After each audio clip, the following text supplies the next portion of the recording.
2 साल से लाहौर के नंबर 1 प्रोग्राम मुजरिम कौन की डबल सेंचुरी। नाज़रीन, आज का प्रोग्राम आपके नाम, आपका पसंदीदा प्रोग्राम आज हो चुका है 2 साल का। टीम मुजरिम कौन कैसे दर्दनाक खूनी वारदातों को करती है बेनकाब। पूरे जिस्म में से सिर्फ एक उंगली एक अंगूठा बचा था जी, बाकी सारा जिस्म झुलस चुका था, सारा जिस्म झुल चुका था। शहरियों की रगों में जहर उतारने वालों के खिलाफ चलाई खुसूसी मुहिम। जो अपने बच्चों को घर से पढ़ने के लिए भेजते हैं और उनके बच्चे, उनकी औलादें क्या करते फिरती हैं, ये करते हैं। कैसे टीम मुजरिम कौन शहरियों की उम्मीदों पर पूरा उतरने के लिए करती है काम। नाज़रीन, आज का प्रोग्राम आपके नाम, आपका पसंदीदा प्रोग्राम आज हो चुका है 2 साल का। एक तरफ PSL है तो दूसरी जानिब मुजरिम कौन डबल सेंचुरी मुकम्मल कर चुका है। आज हम आपको बताएंगे कि टीम मुजरिम कौन काम कैसे करती है और किस तरह से शहर में होने वाले हर जुर्म को करती है बेनकाब। आप देख रहे हैं मुजरिम कौन स्पेशल। मेरा नाम है आमिर डार। शहर लाहौर, जिसे कॉलेजेस का शहर कहा जाता है, जहां बाशऊर तबका रहता है, इसी शहर में होने वाले हर जुर्म को टीम मुजरिम कौन करती है बेनकाब। कैसे टीम मुजरिम कौन सच्चाई की लगाती है खोज, अपने नाजरीन को हकायक से बाखबर रखने के लिए करती है हर जतन, और आपका फीडबैक हमें बताता है कि आप हमारे प्रोग्राम को करते हैं कितना पसंद। आपकी तरफ से मिलने वाली पजीराई ने हमारे प्रोग्राम मुजरिम कौन को बना दिया है नंबर 1 प्रोग्राम। यूं तो हर प्रोग्राम को किया है आपने पसंद, लेकिन आज हम ऐसी दर्दनाक कहानियां और अपनी वो काविशें आपके सामने रखेंगे जो हमारे नाजरीन में मकबूल तरीन हैं। हम आपको दिखाएंगे उस लड़की की कहानी जो रिश्ता जुड़ने और नए घर जाने की रखती थी ख्वाहिश, मगर जो जुल्म उसके साथ हुआ उसका तो उसने कभी तसव्वुर भी ना किया था। मोहब्बत करने वाले नौजवान ने वो कयामत मचाई कि खुदा की पनाह। मोहब्बत करने वालों के दरमियान ऐसा क्या हुआ कि नौबत कत्लो गारत तक जा पहुंची। सबसे पहले किस पे वार किया? उसकी माँ पे। उसकी माँ पे? तुम्हारे हाथ नहीं कांपे? अभी बताते हुए तुम्हारी जुबान भी नहीं कांप रही। ये तुम इंसान से जानवर, हैवान, दरिंदे कैसे बन गए? पढ़े लिखे आदमी हो तुम। जी सर। अच्छा, माँ पे सबसे पहले वार किया? कहाँ पे किया? सर उसके गले में छुरी लगी। उसकी माँ के गले पे छुरी चलाई, उसकी माँ का गला तुमने काटा। माँ सबकी माँ होती है, माएँ सांझी होती हैं, यानी तुमने एक माँ का गला अपने हाथों से काटा। जी सर। वो मौके पे मर गई थी? सर पता नहीं इस बात का। उसके बाद उसकी बहन आई तो उसको चाकू लग गया और क्या कहते हैं। नहीं रुको, तुमने उसकी माँ का गला काटा और उसके बाद उसकी बड़ी एक बहन आती है बचाने के लिए, तुम्हारी तरफ आगे बढ़ती है और वहाँ उसके कहाँ पे वार किया? सर उसके कंधे पे। उसके कंधे पे वार किया। 2 हो गई। उसके बाद? सर उसके बाद उसकी एक तीसरी बहन आती है जिसके हाथ में बच्चा होता है। बच्चा पहली वाली के हाथ में था, जिसके कंधे पे वार वाले के किया। हाथ में था। उसके हाथ में बच्चा दे के भी तुम्हें शर्म नहीं आई? तुम्हें तब भी खुदा का कोई खौफ नहीं आया कि तुम क्या करने लगे हो? उसके हाथ में बच्चा है, तुमने ना सिर्फ उस खातून को मारा बल्कि उस बच्चे पे भी खंजर चलाया। सर जब उस खातून बच्चा नीचे गिरा तो उसको चोट लग गई है। उसके बाजू पे, उस छोटे बच्चे के बाजू पे खंजर का निशान है, तुम्हारा खंजर लगा है। तुम शायद इस कदर अंधे हो चुके थे, तुम्हें नहीं पता था तुम क्या कर रहे हो। मूली गाजर की तरह काट रहे थे इन सबको। जी। और अपनी बीवी पे कब खंजर चलाया? जब वो आगे आई है तो उसके माथे पे एक लगा। सबसे आखिर में? बड़ी बहन के बाद। बड़ी बहन के बाद उसके माथे पे, अपनी बीवी के तुमने माथे पे खंजर चलाया? जी। चलाया तो तुमने गले पे होगा। मारना चाह रहे थे। असल फसाद की जड़ तो तुम्हारी नज़र में वो थी ना। जी इसी तरह। यानी तुमने अपने सुकून के लिए, तुम ये कहती हो कि मुझे वो मेंटली टॉर्चर करते थे, मुझे जहनी अजियत दे रहे थे, तुमने अपने सुकून के लिए उनके सारे घर को ख़त्म कर दिया, घर के तमाम अफराद को ख़त्म कर दिया। 2 तो मर गए हैं, जो ज़िंदा हैं वो भी मरे बराबर ही हैं। सुकून मिल गया अब तुम्हें? जहनी सुकून मिल गया अब तुम्हें? ये सुलाखों के पीछे खड़े होके हवालात में हो, इसके बाद तुम जेल जाओगे, फांसी पे लटकोगे, सुकून मिल गया तुम्हें? किसने मंसूबा बनाया था? मैंने वो ये सारा मंसूबा खुद ही बनाया था कि खंजर लेके जाऊंगा उधर जाके और मैं सब पे हमला कर दूंगा, वार कर दूंगा। जी। इसी तरह की एक और हौलनाक दास्तान तो आपको याद होगी, वो कहानी जिसमें भाई बन गया था जल्लाद, अपनी ही लाडली बहन और हमसाये को तड़पा तड़पा कर उतारा मौत के घाट। अजीम, जब इस मुल्क में कानून मौजूद है, आइन मौजूद है, पुलिस स्टेशन मौजूद हैं, पुलिस मौजूद है, अदालतें मौजूद हैं, तुमने कानून को अपने हाथ में क्यों लिया? इतना गुस्सा क्यों आ गया? मुझे नहीं मालूम। आंखों के आगे अंधेरा आ गया था, कुछ समझ नहीं आई, बर्दाश्त नहीं हो सका बहन को ज़ाहिर किसी गैर आदमी के साथ देखना। नहीं हो सकता। उस वक्त बिल्कुल भी तुम्हारे हाथ नहीं कपकपाए, एक लम्हे के लिए तुमने नहीं सोचा वो तो गैर था, उसे तुमने मारा। बहन को मारते हुए भी एक लम्हे के लिए तुम्हारे ज़हन में कोई रहम नहीं आया, कुछ भी नहीं आया? नहीं, मुझे मालूम नहीं था मैं क्या कर रहा हूँ। जब मार दिया उसके बाद या अब क्या सोचती हो, सही किया गलत किया? तुम्हारी अम्मी तो कहती हैं बिल्कुल ठीक किया, बताओ। ये अल्लाह बेहतर जाने मैंने क्या किया क्या नहीं किया। बहरहाल जो भी हुआ चांग से हुआ, अचानक हो गया, उससे सब हो कुछ। गया। आगे जो अल्लाह मालिक है। इस हौलनाक दास्तान के बाद जिस दर्दनाक वाक़े का जिक्र करेंगे, ऐसा भयानक कत्ल था जिसकी गूंज सिर्फ लाहौर ही नहीं बल्कि पूरे पंजाब में सुनी गई। वीराने में मौजूद थी एक लावारिस लाश। कौन था ये नौजवान? पुलिस ने कैसे 2 माह तक लाश की शनाख्त के लिए पूरे पंजाब तक बढ़ाया दायरा-ए-कार? नौजवान की शनाख्त कैसे हुई? शनाख्त के बाद कैसे वरसा को ढूंढा गया? शक के दायरे में वरसा भी आए और मामला जब खुला तो कौन था कातिल? वहीं पे हमारी टीम जो थी फॉरेंसिक साइंस लैब की हमारी, वो भी आ गई और सारे शवाहिद हमने इकट्ठे करने शुरू कर दिए। ठीक है। अब शवाहिद इकट्ठे किए और उसमें बहुत से जो हमारी एजेंसी से वो मुलव्वस हुई उन्होंने किया।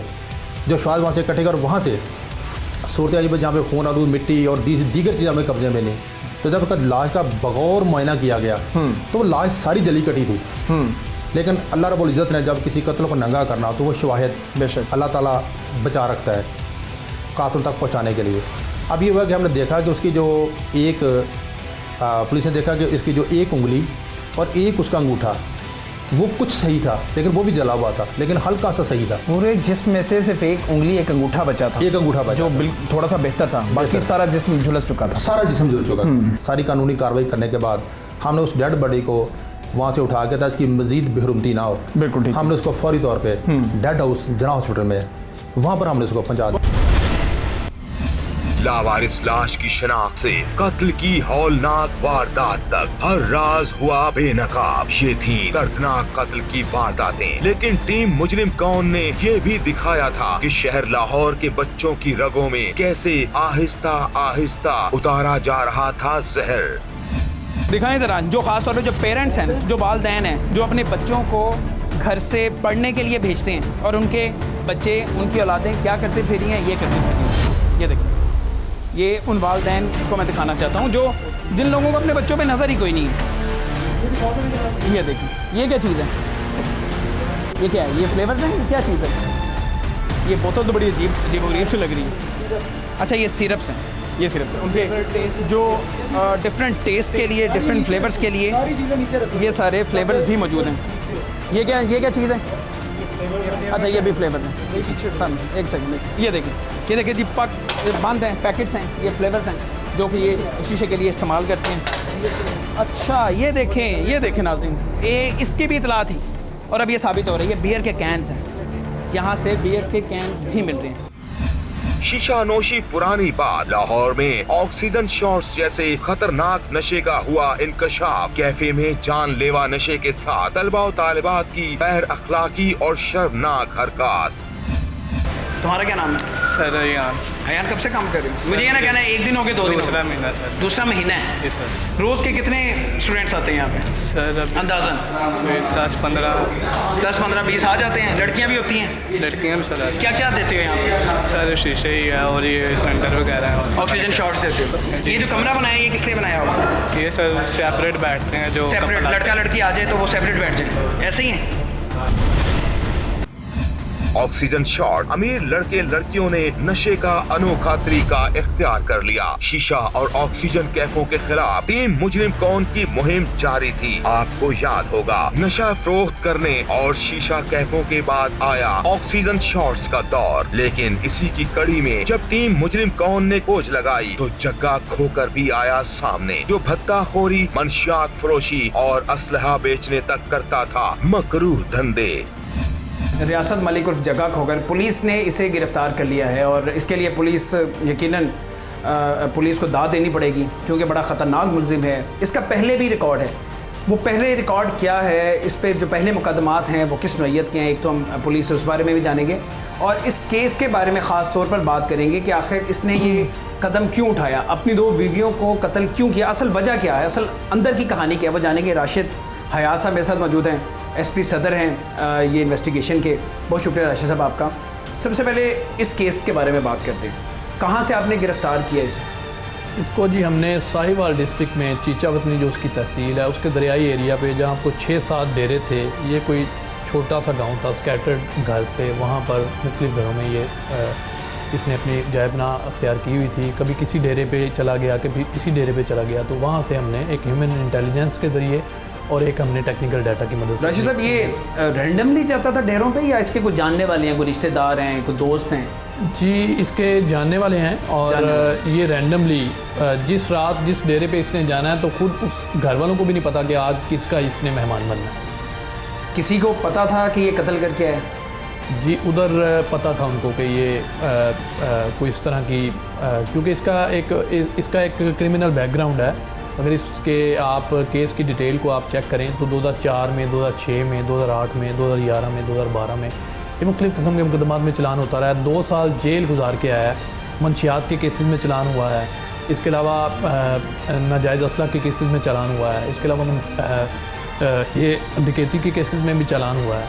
तो इसका एक क्रिमिनल बैकग्राउंड है। तो ये हम इससे ये नतीजा अखज़ कर सकते हैं कि इसके जो जानने वाले चीचावतनी में जो उसको पनाह दे रहे थे तो उसको उनको इनके क्रिमिनल बैकग्राउंड का लाज़मी पता होगा।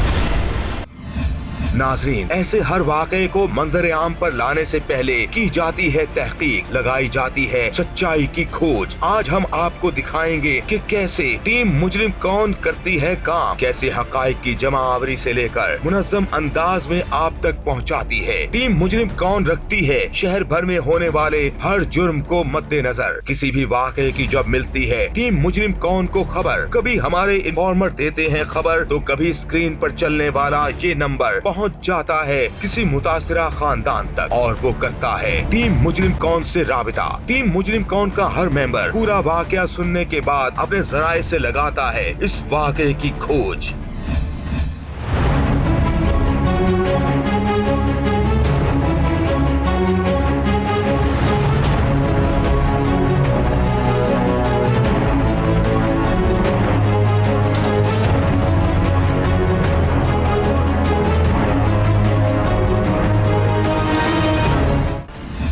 स्क्रिप्ट राइटर, एसोसिएट प्रोड्यूसर और प्रोग्राम एंकर मिलकर बैठते हैं और देते हैं अपनी अपनी राय और सच्चाई की कसौटी पर परखते हुए पूरे वाक़े में छुपी हुई सच्चाइयों के सामने लाने की करते हैं सरतोड़ कोशिश। अगर हमें खबर मिल जाए कि इस वाक़े में जरा भी झूठ की है आमेजिश तो हम इस झूठ को करते हैं अपने नाजरीन के सामने बेनकाब। लाहौर में होने वाले हर जुल्म के खिलाफ उठाती है टीम मुजरिम कौन आवाज और आप टीवी स्क्रीन पर देखते हैं हमारा प्रोग्राम मुजरिम कौन तो शहर भर में होने वाला हर जुर्म आपकी नजरों के सामने होता है बेनकाब। इन 2 सालों में टीम मुजरिम कौन आज बना रही है प्रोग्राम मुजरिम कौन की डबल सेंचुरी करने वाला प्रोग्राम मुजरिम कौन का हर प्रोग्राम अपने नाजरीन में है मकबूल तरीन। इन्हीं कहानियों में से आज टीम मुजरिम कौन कर रही है चंद दर्दनाक और हौलनाक वाकयात अपने नाजरीन से शेयर। आपको वो दास्तान बखूबी याद होगी जब नौजवान ने ससुराल में फैलाई ऐसी तबाही कि लाहौर वाले एक्शन फिल्मों को भूल गए। मुलजिम ने बीवी, सास, सालियों,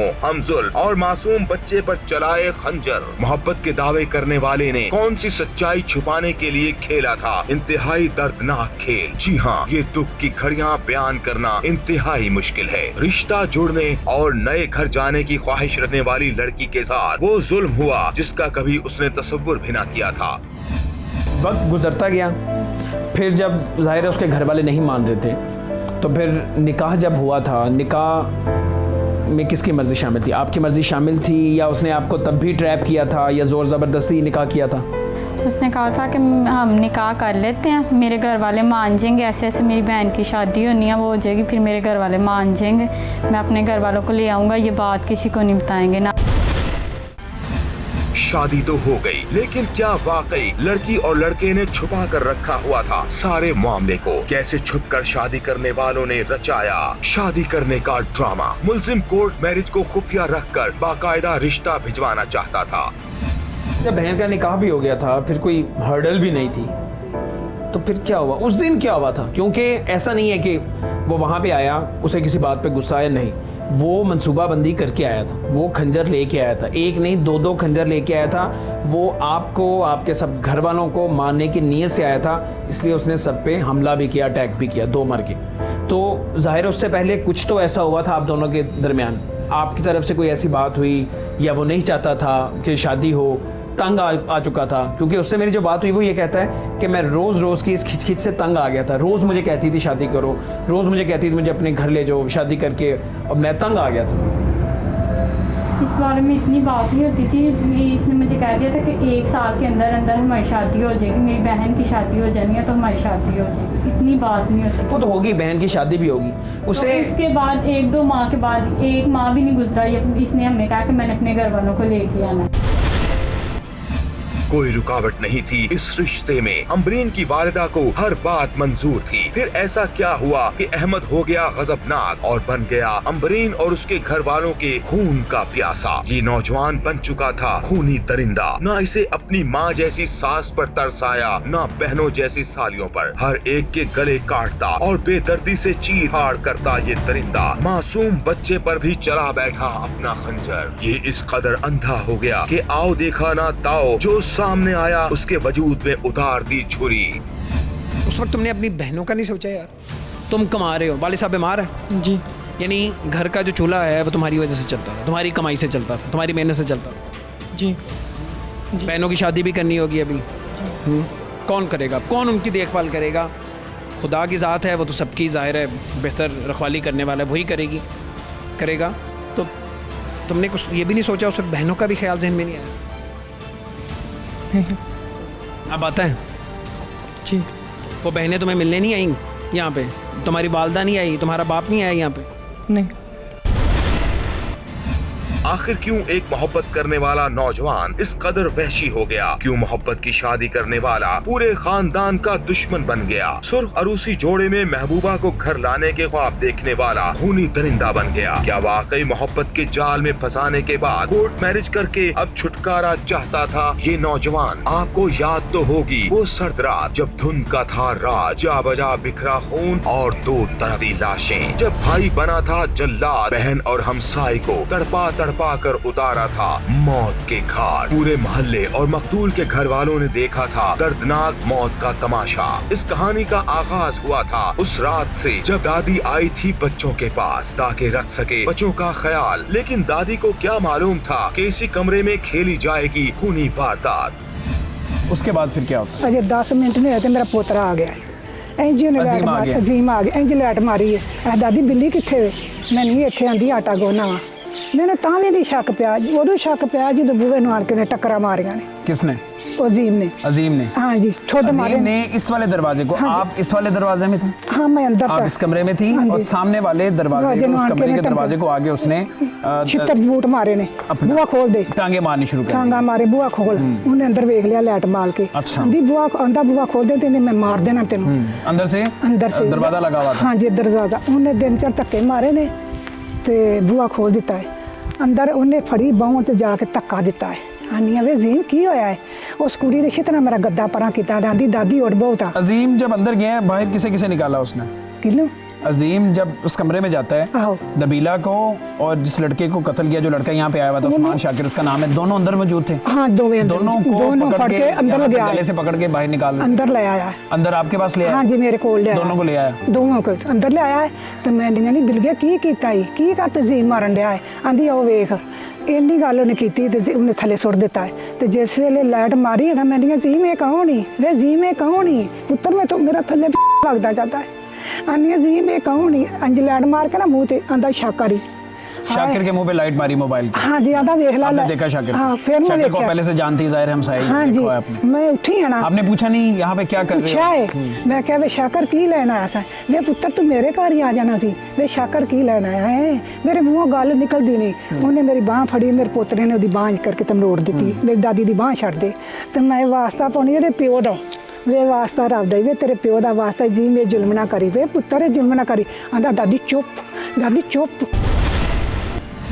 दादी को खामोश रहने का इशारा करने वाले अजीम की आंखों में खून उतर आया था, जो उसके हाथ में आता गया, बरसाता गया अपनी बहन और उस्मान पर। क्या किचन में आटा गूंदने के बहाने जाने वाली नबीला के साथ उस्मान भी था? क्या वाकई नबीला और उस्मान के थे नाजायज ताल्लुकात?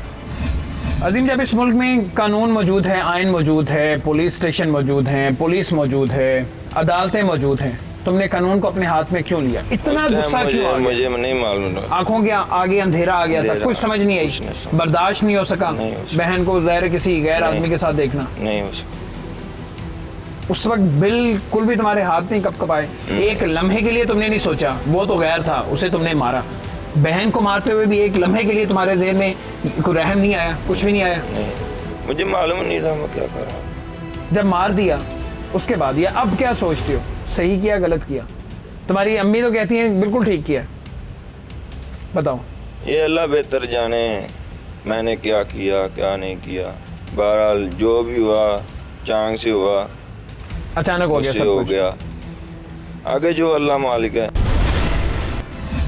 लाडों से पली बहन और हमसाये में साथ रहने वाला उस्मान दर्दनाक मौत का बन चुका था निशाना। जहां चचा की भाग दौड़ काम न आई, वहीं बूढ़ी दादी का भी कोई हरबा कामयाब न हो सका। इस दोहरे कत्ल की खबर जब मकतूला की मां तक पहुंची तो वो दौड़ी चली आई। किधर जाए मां, मकतूला बेटी है तो कातिल बेटा। एक वाकया ऐसा भी है जिसकी गूंज सुनी गई थी पूरे पंजाब में, जो था एक इंसानियत सोच वाकया। याद कीजिए उस हुस्न की पुजारन को, उस दिल फेंक बीवी को जिस पर हुआ बार बार इश्का भूत सवार। आशिक ने कैसे महबूबा के शौहर पर किए छुरियों के बै दर बै वार। वीराने से मिलने वाली जली कटी लाश की हकीकत से पुलिस ने किया कैसे पर्दा चाक। 50 रुपए के बैलेंस से शुरू होने वाली मोहब्बत का खौफनाक अंजाम। इस दास्तान का आगाज हुआ था वीराने में मौजूद एक लावारिस लाश से। मेरा 22/11 को 2018 को हमारी एक केस रिपोर्ट होता है, जिसमें एक शख्स बताता है आके 15 पे कॉल भी करता है और फिर पुलिस को बताता है कि मेरे कुछ भतीजे जो हैं वो क्रिकेट खेल रहे थे ग्राउंड के अंदर। यानी उस दिन वो दिन है कि जिस दिन 12 रबीउल अव्वल था और माफिले मिलाद हो रही थी और जुलूस निकल रहे थे मिलादुन्नबी के। ये उस दिन का वाक़या है। उसमें लड़के ग्राउंड के अंदर ना क्रिकेट खेलने के लिए गए और एक लड़के ने शॉट लगाई, उसकी बाल चलती चलती इस डेड बॉडी के पास पहुँच गई। अच्छा। और जब डेड बॉडी के पास लाश पहुंच गई, उसने जाके बॉल पकड़ने के लिए गया तो उसने देखा और वो देखते ही खौफज़दा हो गया कि यहाँ पे तो एक डेड बॉडी पड़ी हुई है। लाश इस कदर जली हुई थी कि चेहरा पहचान के काबिल न था, मगर एक उम्मीद थी कि जुर्म बेनकाब होकर रहेगा, शिनाख्त हो ही जाएगी। डॉक्टर अनवोश हैं जो हमारे एसपी साहब, उन्होंने कहा था कि फिंगरप्रिंट पे अपना पूरा फोकस करें। अब उन्होंने जब हिदायत दी तो उन्होंने फिर अपना सोर्स भी उन्होंने इस्तेमाल किया कि हमें किस जल्दी, ये ब्लाइंड मर्डर है और मेरे एरिया के अंदर कोई लावारिस नहीं जाना चाहिए। अब उन्होंने खुद अपने सोर्स से नादरा के ऑफिस से रब्ता करने के बाद उन्होंने जल्दी इसको मंगवा के देखो कि इसको छानबीन नहीं की जाए। अल्टीमेट ठीक है वो कामयाबी मिली और कामयाबी मिलने के बाद उन्होंने हमें जो ये रिकॉर्ड दिया उसका, ठीक है, उसमें यह हुआ कि उसका मकतूल की तस्वीर भी हमारे पास आ गई और उसका डाटा भी आ गया कि उसका जो शादी कार्ड बना हुआ था। सुराग मिल गया, लावारिस लाश का सुराग। पुलिस वरसा तक तो पहुंच गई। आखिर किस तरह तलाश किया जाए उन सफाक दरिंदों को जिन्होंने एक नौजवान को उतार दिया मौत के घाट। उन्होंने कहा कि जनाब हमने इस अबू ज़र की शादी की थी कुछ दिन पहले। शादी के कुछ जो लड़की थी उसका नाम मुजम्मल था। अबू ज़र की जो बीवी है उसका नाम मुजम्मल था। उनका मुजम्मल नामी लड़की से हमने शादी की थी। बिल्कुल ठीक है। ठीक है, अपने इस भतीजे की, इसके बाप के मरने के बाद। बिल्कुल ठीक है। अब जब हमसे शादी कर दी तो शादी के बाद वो जो लड़की थी ये मुजम्मल, इससे पहले भी हमने जो उसको मारा था वो अपने को क्लैरिफाई कर रहे थे ना, ठीक है। उनका इसको मारा था जो इसलिए मारा था कि वो जो लड़की थी वो एक और लड़का जिसका नाम सुफियान है, उस सुफियान के साथ, ठीक है, वो भाग गई थी। अच्छा। और घर से जेवर 12 तोले जेवर उसने बताया वो भी ले गई, और कुछ चीज़ें भी घर से ले के चली गई, और फिर काफ़ी देर में नहीं मिली। अबूज़र ने कहा कोई बात नहीं, अगर वो छोड़ के चली भी गई है ना, और उसके बाद वो ले आया। तो वो कहता मैं खुद लाना चाहता हूँ, और अल्टीमेट वो ले आया। जब ले आया उसने कहा हमने तुम्हें गाँव में नहीं रहने देना। अच्छा। चाचा वगैरह ने गाँव से निकाल दिया। हाँ जी, उसे कहा वो लेके ना इसको इसी में लड़ झगड़ के, ठीक है, वो लेके तो लाहौर आ गया। अबूज़र अपनी मर्जी से आया या धमकी दी या ज़बरदस्ती निकाल दिया उसे गाँव से? उसने निकाला भी, इस लड़की के साथ ना तू आ यहाँ पे। लाहौर आ गया अबूज़र, लेकिन उसे क्या मालूम था कि लाहौर में उसे खुशियाँ नहीं बल्कि बर्बादियाँ मिलने वाली हैं। अबूज़र को नहीं मालूम था कि उसकी बीवी किसी गैर मर्द की नाम निहाद मोहब्बत का हो चुकी है शिकार। अभी ये जो उस्मान के साथ ताल्लुकात ये कैसे कायम हुए? ये एक मेरी दोस्त थी मारिया, उसने फ्रेंडशिप करवाई थी हमारी। फ्रेंडशिप करवाई थी उसने? नहीं, उसने पैसे लेके दिए थे, मुझे पैसों की कुछ ज़रूरत थी, तो मैंने अपने हस्बैंड से क्यों नहीं मांगी? हस्बैंड ने मुझसे बोला था कि मारिया से लेके आओ। अच्छा। तो उनको सैलरी नहीं थी मेरी, तो उन्होंने मुझे बोला जाओ पैसे लेके आओ मारिया से, 500 या 1000 रुपया लेके आओ। मैं लेके आई, मैंने मारिया को कॉल की, मैंने बोला पैसों की ज़रूरत है, उसने बोला ठीक है आ जाना मैं दे दूँगी। तो उसने फिर इससे लेके मुझे दिए थे, ना इसे पता था मुझे देने हैं, ना मुझे पता था कि इससे मारिया ने इससे लेके दिए हैं। ज़रूरत थी वो पूरी होगी। जी हाँ। उसके बाद मैंने एक दिन इसे बैलेंस का बोला और उसने बैलेंस भी करवा दिया। और बैलेंस भी उस्मान के थ्रू करवाया? जी हाँ। उस्मान ने करके दिया? जी। ये मोबाइल शॉप है इसकी, ये काम करता है? जी। उसके बाद फिर आपने मैसेज किया? जी। क्या मैसेज किया? थैंक्स का। थैंक्स का मैसेज किया? क्यों? बस वैसे। दुकानदार से हर नहीं, मुझे नहीं था पता तब ये कौन है कौन नहीं है। शर्मनाक ताल्लुकात तक पहुंचने वाले इश्क की आग में अंधे हो चुके थे। मुजम्मिल और उस्मान के लिए अब जुदा रहना मुमकिन न था। बीवी ने आशिक के साथ मिलकर बनाया शौहर के कत्ल का मंसूबा। शौहर की मौत पर खुशियों का महल खड़ा करने का बनाया प्लान। अबूज़र के घर वाले माफ करते हैं, वापस अपने घर चली जाओ, उस्मान से शादी कर लोगी? सच्चा प्यार करती है उससे? हाँ जी। सच्चा प्यार करती है? जी। और उससे शादी कर लोगी? हाँ जी। ये थी वो दर्दनाक और हौलनाक दास्तानें जिन्होंने पूरे शहर को कर दिया खौफजदा। लेकिन टीम मुजरिम कौन ने एक मुहिम चलाई थी नशे के खिलाफ, क्योंकि शहर लाहौर में तलबा और तालिबात की रगों में उतारा जा रहा था जहर। जहां टीम मुजरिम कौन ने पहले की रैकी, बाद में पुलिस के साथ मिलकर मारा छापा। अच्छा नाज़िम, ये कैफ़े है, शीशा कैफ़े है, और ये शहर की किसी और जगह पे नहीं है। ये शहर की सबसे मारूफ और सेंटर है ये शहर का, गुलबर्ग है, ये MM आलम रोड है, वहाँ पे ये शीशा कैफ़े बनाया गया है और सख्त पाबंदी है। शहर में हमें कहीं शीशा कैफ़े नज़र नहीं आता, लेकिन ये लोग यहाँ पे शीशा बेच रहे हैं। ये कैफ़े बनाया हुआ है, इंतहाई गुमनाम कैफ़े है। ये एक छोटा सा प्लाजा है, उसके 2nd फ्लोर पे है। यानी इस कदर तंग रास्ता है ऊपर आने के लिए, इस कदर तारीक रास्ता है कि किसी को बाहर से कानो कान खबर नहीं होगी कि ये शीशा कैफ़े है। बाहर इन लोगों ने ताला लगाया हुआ है। आपने देखा कि पुलिस वालों ने ये ताला तोड़ा है, क्योंकि इन लोगों को जैसे ही हम लोग DCO की टीम और हम लोग और पुलिस वाले जब ऊपर आ रहे थे तो इन लोगों को इत्तला मिल गई थी। इन लोगों ने जो मेन स्विच है वो बंद कर दिया, अंधेरा हो गया और उसके बाद ये लॉक लगा दिया गया। अच्छा, मैं आपको अभी सारा दिखाऊँगा। ये जो कैफ़े है ये देखिए, इस कदर ये अजीबोगरीब सा कैफ़े। यहाँ पे केबन्स बनाए गए हैं, ये देखिए ये केबन्स बनाए गए हैं। यहाँ पे ये लड़के लड़कियों को यानी कपल्स को यहाँ पे बिठा देते हैं और उसके बाद ये पर्दा आगे हो जाता है। और उसके बाद यहाँ पे क्या होता है जी, मैं यही जानना चाह रहा था। इसका मतलब है आप यहाँ पे काम करते हैं ऐसे ही? क्या नाम है आपका? जोहेब, बड़ी अच्छी बात है यार, आपने बड़ी देर बाद नाम बताया। जोहेब, कब से काम कर रहे हैं आप? मैं यहाँ पे काम नहीं कर रहा, मैं वैसे कस्टमर हूँ। अच्छा, अभी आपको पुलिस वाले मनाएंगे तो फिर हम मानेंगे कि आप यहाँ पे काम करते हैं। आप कस्टमर हैं? मैं कस्टमर। आप कस्टमर हो गए, इनका फ़ोन किस तरह इस्तेमाल कर सकते हैं? इनका पीडीसीएल फ़ोन किस तरह इस्तेमाल कर सकते हैं? इस्तेमाल नहीं कर रहा था। हाँ। मैंने उनको कहा जो यहाँ पे हैं उनको फ़ोन करो, बुलाओ, यहाँ पे ये मसला अच्छा, हो। वो मैंने अपनी कानों से, अपनी आंखों से देखा, मेरा अपने सर कानों से इंटरव्यू सुना। लेने का फ़ायदा ही कोई नहीं है। क्या फ़ायदा और किसका फ़ायदा है? ये सब आप ये कौन है? कर रहे हैं ना, सब मालिक कुछ आप कौन कर रहे है? हैं। मालिक कौन है? मालिक बाहर होते हैं। बाहर होते हैं? हाँ जी। क्या नाम है? आप मैनेजर हो? नहीं, कुछ भी नहीं हुआ। तो आपको कैसे पता है आप कस्टमर हो? आपको कैसे पता है कि बाहर होते हैं मालिक? कैसे पता है आपको? पता चल जाता है ना। कैसे पता चल जाता है? मेरा कोई इंटरव्यू लेने का फ़ायदा नहीं है। कब से हो रहा है यहाँ पे? ये शीशा कैफ़े यहाँ पे कब से है? अच्छा खैर, इनसे मैं बाद में बात करता हूँ। ये नाज़रीन नौजवान हैं, लड़के लड़कियाँ हैं जो यहाँ पे शीशा पीने आते हैं। यहाँ पे हजूम होता है, बड़ी तादाद में लोग आते हैं शीशा पीने के लिए और ख़ास तौर पे यहाँ पे स्टूडेंट्स होते हैं। अभी भी हमें कुछ लड़कियाँ ये देखिए यूनिफॉर्म में हमें नज़र आ रही है। चेहरा हम नहीं दिखाएंगे, बिल्कुल नहीं दिखाएंगे। वैसे तो इनके करतूत ऐसे हैं कि चेहरा दिखाना चाहिए, लेकिन हम अपनी जर्नलिज्म की एथिक्स को फॉलो करते हुए इनका चेहरा नहीं दिखाएंगे। ये वो बच्चे हैं, इनके पीछे बैग्स हैं, घर से ये पढ़ने के लिए आए हुए हैं और यहाँ पे ये लोग शीशा पी रहे हैं।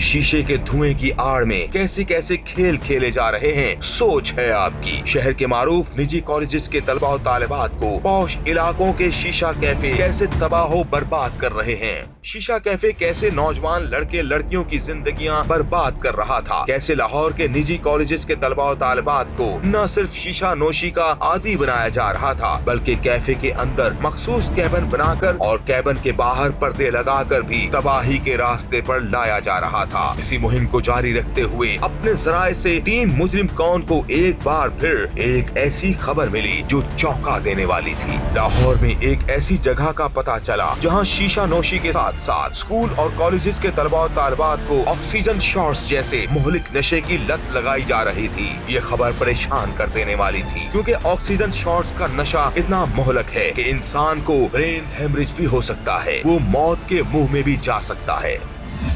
ये बेसिकली ऑक्सीजन शॉट्स का कैफ़े है। जो शीशा है वो तो बिल्कुल बुराई नाम है, क्योंकि हमें सिर्फ एक दो शीशे के जो हुक्के हैं वो नज़र आ रहे हैं यहाँ पे बेसिकली, और जो बड़े पैमाने पे काम हो रहा है वो ऑक्सीजन शॉट्स का है जो कि दिए जा रहे हैं। एसी सिटी हमारे साथ हैं। एसी साहब, ये क्या है सब कुछ सर? बिस्मिल्लाह, जैसे कि आप लोगों ने ये हमारे साथ मिलकर ये ट्रैप किया है, बिल्कुल ये जॉइंट वेंचर, तो ये पता चल रहा है कि हमारी जो यंग जनरेशन है उसको ख़राब करने के ये सारे जो टोटके हैं, इनके लिए हम इंतज़ामिया आप लोग सब लोग मिलकर इस पर एक्शन तो कर रहे हैं, और इस तरह के और भी कहीं जहाँ कहीं हैं हम ट्रैप कर रहे हैं और इंशाल्लाह इन सबको ख़त्म करेंगे। हमारे पास बहुत सारी इतलात हैं, तो इसी इलाके में भी और हैं ऑक्सीजन शॉट्स के जो कैफ़ेज़ हैं, शहर के दूसरे इलाकों में भी इंशाल्लाह हम इन्हीं के पीछे और इनको खत्म कर। ये सर कब से दोबारा ये सिलसिला शुरू हो गया? ये तो बिल्कुल बंद हो गया था, ऑक्सीजन शॉट्स बिल्कुल नहीं मिलते थे, जो शीशा कैफेज हैं वो सारे बंद हो गए। कब से ये सिलसिला दोबारा शुरू हो गया? ये कब की बात तो नहीं है, ये कभी भी ये बुराई छुप जाती है फॉर द टाइम भी, लेकिन रिएक्शन खत्म हो गया था। नहीं, बहरहाल ये बात आप जो कर रहे हैं, अगर ऐसा हो गया तो ये बड़ी खुशकिस्मती की बात है। तो अभी भी इंशाल्लाह इसको जीरो पे लेके जाएंगे हम, और इसी पे निकले हुए हैं, इंशाल्लाह एक्शन होते रहेंगे। आप देखेंगे कि इस तरह का मामला जो है ये सारे खत्म किए जाएंगे। ये तो खासा बड़ा सेटअप है। आप देखें ना, इतने ऑक्सीजन के जो सिलेंडर्स हैं वो हमें मिले, और ये इस कदर डेंजरस हैं, खुदा ना खास्ता अगर किसी ने इसके पफ्स ज़्यादा ले लिए तो मौके पे फालिज हो सकता है किसी बच्चे। ये जो यंग जनरेशन है वो थोड़े से मज़े के लिए, थोड़ी सी देर के लिए, एंजॉय करने के लिए, उनको पता नहीं है ये जहर क्या चीज़ है। तो हमारी यंग जनरेशन इसी की वजह से तो बर्बाद हो रही है, तो इसके लिए हम पूरी कोशिश कर रहे हैं कि इसको बचाया जा सके। पेरेंट्स को क्या मैसेज देंगे? सबसे ज़्यादा जो फ़र्ज़ बनता है, आप अपना फ़र्ज़ अदा कर रहे हैं, हम अपना फ़र्ज़ अदा कर रहे हैं, हमारे साथ पुलिस मौजूद है, 1 मिनट में हमारी कॉल पे यहाँ पे पहुँचे हैं, सब अपना फ़र्ज़ अदा करें। पेरेंट्स का कितनी बड़ी रिस्पॉन्सिबिलिटी है? मेरी तो रिक्वेस्ट है तमाम पेरेंट्स से कि जिस तरह अपना ख्याल रखते हैं, अपनी जनरेशन, अपने बच्चों का पूरा ख्याल रखें। उनकी एक एक मूवमेंट को नोट करना आपकी ज़िम्मेदारी है। आजकल बहुत नाजुक हालात हैं, आपको पता है, एक लम्हा, एक घंटा, मतलब थोड़ी देर के लिए भी कहीं को गायब होता है, तो आपको पता नहीं है कि आपके बच्चे, आपकी औलाद जो है वो किन बुराइयों में गिर रहे हैं। तो मेरी रिक्वेस्ट है तमाम पेरेंट्स से, उनकी मूवमेंट पर नज़र रखें, उनके कहाँ पर टाइम गुजार रहे हैं उन पर पूरी नज़र रखें, और अदरवाइज़ आप लोगों के पास हाथ मलने के अलावा कुछ नहीं रहेगा। अपने बच्चों को खर्चा दे रहे हैं वो मुनासिब दें। इतनी छोटी सी एज में यहाँ जो बच्चे आ रहे हैं वो हज़ारों रुपए एक दिन के लौटा के जा रहे हैं, यानी या तो वो कहीं से चोरी करते हैं या वो आपसे लेके जाते हैं, आप खर्चा देते हैं। तो कोई तुक बनता है कि इतनी छोटी सी एज में बच्चों को हज़ारों रुपये देना? सारी बात है, कुछ पेरेंट्स होते हैं वेल ऑफ जो लोग हैं वो देते हैं, लेकिन उनको कम से कम उसके फर्दर जो है उसकी यूटिलाइजेशन पर फोकस करना है कि ये उनकी अपनी औलाद जो है उन्हीं पैसों से बर्बाद तो नहीं हो रही। शीशा कैफे और ऑक्सीजन कैफे के बाद टीम मुजरिम कौन ने नशे से पाक लाहौर की मुहिम को रखा जारी। इसी दौरान आया काबू जग्गा खोखर, जो शहर लाहौर पर राज करने के लिए कर रहा था मनशियात का कारोबार, बल्कि भत्ताखोरी और नाजायज असलहा समेत कई मकरूह धंधों में था मुलव्वस, जो खुद भी था आइस जैसे नशे का आदी। टीम मुजरिम कौन ने शहर लाहौर को बना दिया नशे से पाक। आज शहर लाहौर का हर तालिबे इल्म नशे से है महफूज। नाज़रीन, ऐसे बेशुमार प्रोग्राम्स हमने ऑन एयर किए और इसी दौरान 2 साल का अरसा गुजर गया, लेकिन ये अभी आगाज़ है। टीम मुजरिम कौन इसी मेहनत, लगन और अज़्म के साथ आपकी उम्मीदों पर पूरा उतरने की कोशिश जारी रखेगी, और आप भी कहीं भी शहर में कोई भी जुर्म होता हुआ देखें तो टीम मुजरिम कौन को दीजिएगा खबर। इसी के साथ टीम मुजरिम कौन को और अपने मेज़बान आमिर डार को दीजिएगा इजाज़त, लेकिन हमारा अगला प्रोग्राम देखना मत भूलिएगा। अल्लाह निगहबान। लाहौर में घर का वाहिद कफील नौजवान कत्ल, बीमार बाप सदमे से चल बसा। अबू की डेथ कैसी हुई, कब? भाई के बाद हुई है। क्या वजह थी, बीमार थे? बीमार तो थे लेकिन वो उन्होंने सदमा ले लिया। क्या बीवी के थे मालिक के मकान के साथ शर्मनाक ताल्लुकात। कितनी देर रही है तुम्हारे घर? सर 5 महीने से। आमिर चला जाता था अपने काम पे और तुम इसके घर आ जाते थे? हाँ जी सर। क्या लाइफ इंश्योरेंस के पैसों के लिए बीवी ने करवाया शौहर का कत्ल। इंश्योरेंस के बाद तुम्हें कब पता चली? ये पहले से ही पता था। कत्ल हो जाएगा या वो मर जाएगा, इस दुनिया से चला जाएगा, सारे पैसे मुझे मिल जाएंगे, ये वजह थी। कातिला क्यों बनी मकतूल की मुद्दाई, पुलिस ने कैसे की कातिल की शिनाख्त। वो उसके साथ राब्ते में थी जिस रात ये कत्ल हुआ। बीवी वो भी घर बैठ के सुन रही थी और उसके बाद जब इसने इसको हिट कर दिया तो फायर मार दिया तो फिर इसने कहा मैंने इसका काम तमाम कर दिया, अपने साथ कर दिया।